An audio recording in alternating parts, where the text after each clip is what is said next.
répétitif, tous les week-ends c'est la même chose, on est incapable de gérer nos temps faibles et on prend cher. Et voilà, on a encore pris une leçon ce soir. Ça va mal et même très mal à Angers-Noyant. Samedi soir face à Paris, les joueurs de Denis Tristan ont subi leur 4e défaite de suite. Mais plus que le score, 23-27, honorable face à l'un des prétendants à la montée, c'est la manière qui inquiète. Les Noyengeois menaient 12-10 à la mi-temps et en moins d'une dizaine de minutes, ils vont ensuite prendre un 8-0 fatal. À l'issue de la rencontre, très grosse colère de l'entraîneur. Les matchs suivent et se ressemblent, c'est-à-dire qu'à un moment donné, on disjoncte, on ne sait pas pourquoi, et on donne la victoire à l'adversaire. On est bien en première, on a un trou de 6-7 minutes, on passe à -9 et le match est terminé. Ça ressemble à une faute professionnelle. Les mots sont dits. Avec cette faute professionnelle, l'entraîneur met ses joueurs devant leurs responsabilités. En offrant ce match, en se montrant incapables de se rebeller, ils se sont mis dans une position infernale. 12e sur 14 au classement, l'équipe doit maintenant impérativement réagir.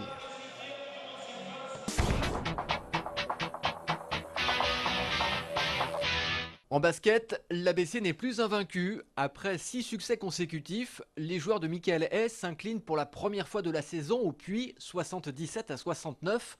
Le Puy désormais leader de National 1 alors que l'ABC est 4e. Toujours dans ce championnat, l'Étoile d'Or Saint-Léonard s'incline 76-85 face à Liévin.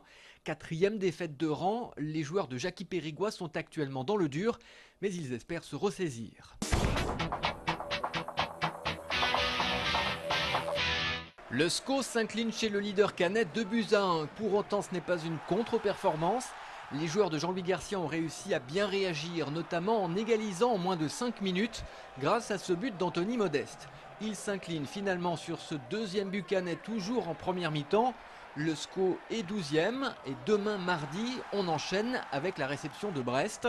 A noter que le match Caen-Angers est rediffusé en intégralité sur Angers 7 ce lundi à partir de minuit.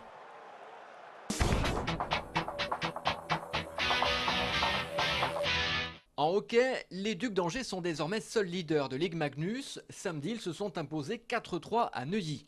Ce mardi, place à la Coupe de France, ils se déplacent à Cholet.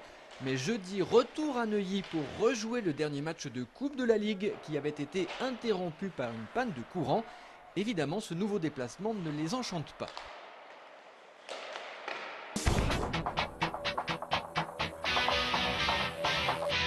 Pour terminer, saluons la très belle performance des hockeyeurs des Hawks d'Angers qui évoluent ici en blanc. Ce week-end, ils accueillaient la demi-finale de la Coupe d'Europe des Confédérations. Un mini-tournoi entre 4 équipes, Charleroi, Mannheim et les Espagnols de Tres Cantos. Les Angevins terminent premiers, notamment grâce à leur belle victoire 5-4 face aux Ibériques samedi soir. Grâce à cela, ils gagnent le droit de jouer la Ligue des Champions. Ce sera le 27, 28 et 29 novembre prochain à Rethel, en France. Ils joueront leur chance parmi les 8 meilleures équipes européennes. C'est une première pour le club.